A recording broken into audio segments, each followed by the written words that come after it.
Bismillahirrahmanirrahim. Assalamualaikum warahmatullahi wabarakatuh. Alhamdulillahirabbil alamin wassalatu wassalamu ala asyrofil anbiya'i wal mursalin wa ala alihi wasahbihi ajmain amma ba'du. Puji syukur marilah kita panjatkan kehadirat Allah Subhanahu wa taala yang memberikan kita kesehatan hingga hari ini kita dapat berjumpa kembali di perkuliahan Bahasa Indonesia. Baik, mahasiswaku yang saya banggakan, pada pertemuan hari ini adalah pertemuan keempat. Kita akan melanjutkan perkuliahan kita, materi kita sebelumnya yang sudah kita bahas. Ada istilah perkembangan bahasa, fungsi kedudukan, ragam bahasa, kemudian kita sudah mempelajari tentang kata baku tidak baku, tanda baca, dan ejaan.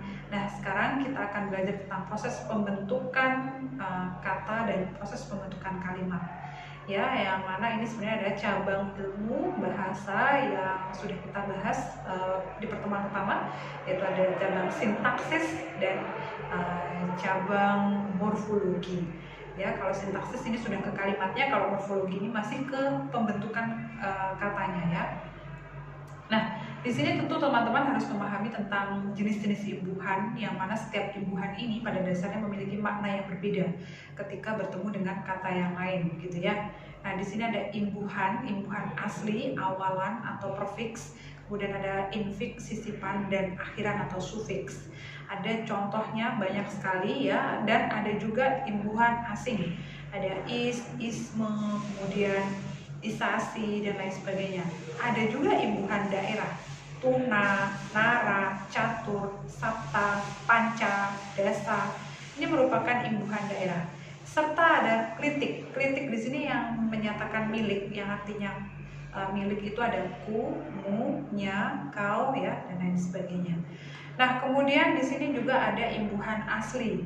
Imbuhan asli awalan prefiks itu meliputi me itu ada banyak ya, men, menge ya, ber, di, ter, pe, se, ke, dan lain sebagainya.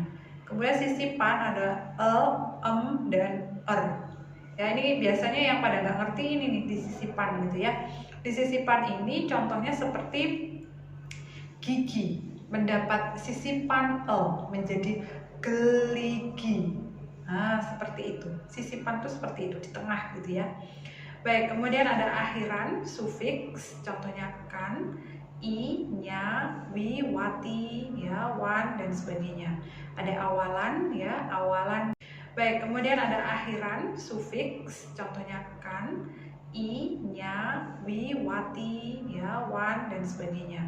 Ada awalan, ya, awalan plus akhiran, ya, atau konfiks. Atau juga ada yang mengatakan simulfik, ya, ada kean, mekan, dikan, pean, mei, dan lain sebagainya. Oke, teman-teman bisa mempelajari lebih dalam tentang itu ya, dan saya pikir ini kita hanya mereview kembali ya ingatan kita di materi-materi sebelumnya. Oke, kemudian pengembangan imbuhan ya. Biasanya mahasiswa itu yang masih sering salah adalah di penulisan. Teman-teman masih belum bisa membedakan penggunaan di sebagai kata depan dan di sebagai satunya kata depan imbuhan ya. Ya, jadi di itu ada penulisannya yang digandeng dan di yang penulisannya dipisah. Teman-teman harus ingat ini ya.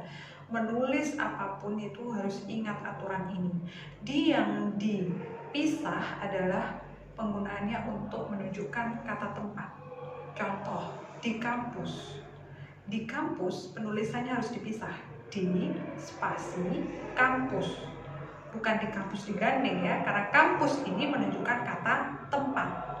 Oke, di yang digandeng itu contohnya adalah disampaikan. Karena kata sampaikan ini bukan menunjukkan tempat, maka disampaikan itu harus digandeng penulisannya. Ya, kira-kira seperti itu. Oke, ini saya akan menyuplik saja materi yang harus saya buat video di sini adalah materi-materi yang sekiranya masih perlu penjelasan dan masih banyak salah di mahasiswa. Oke, berikutnya adalah proses peluluhan. Nah, ini perlu teman-teman ketahui. Di bahasa Indonesia itu ada satu rumus ya, ada imbuhan me apabila bertemu dengan kata yang awalan hurufnya adalah K, T, S, dan P. Ketika kata me, imbuhan me, bertemu dengan kata yang awalan hurufnya adalah K, T, S, P, maka hukumnya adalah luluh atau hilang ya. Contohnya adalah seperti ini. Me bertemu dengan kata pukul, bukan mepukul tetapi menjadi memukul.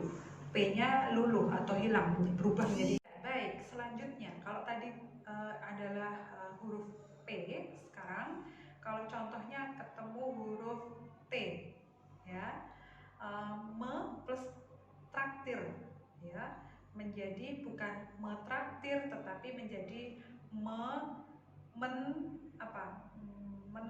beda lagi ini kalau yang traktir beda klaster.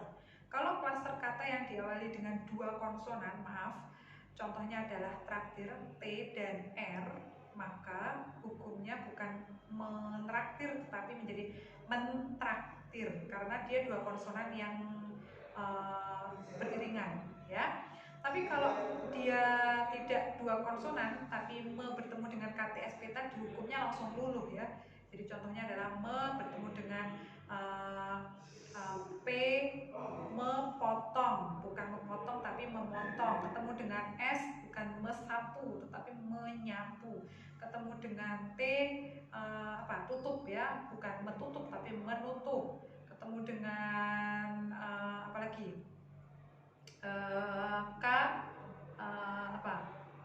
kantong ya, mengantongi, bukan mengkantongi ya, mengantongi. Oke, terus kemudian yang klaster berikutnya adalah bertemu dengan dua konsonan yang beriringan tadi. Me bertemu dengan traktir menjadi mentraktir, me bertemu dengan praktik menjadi mempraktikkan ya. Kemudian me dengan kritik menjadi mengkritik. Nah, me dengan sponsor menjadi mensponsori. Nah, contohnya seperti itu. Di Salindia saya sudah ada, teman-teman bisa mengecek dan membaca ulang ya. Baik, berikutnya penulisan non ya. Non akademik contohnya ini tidak dipisah tetapi juga digandeng. Ekstrakurikuler itu juga harus digandeng ya. Ini harus diingat-ingat nanti kalau ujian saya keluarkan ya.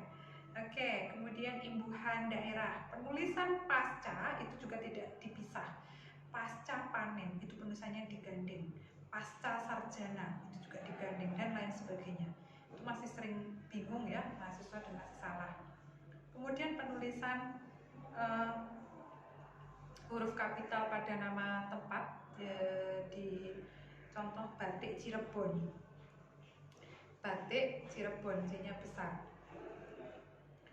Gunung Merapi, G-nya besar, M-nya juga besar pasti. Tapi kalau di sini adalah nama jenis ya, contohnya huruf kapital pada nama tempat di contoh batik Cirebon. Batik Cirebon, J-nya besar. Gunung Merapi, G-nya besar, M-nya juga besar pasti.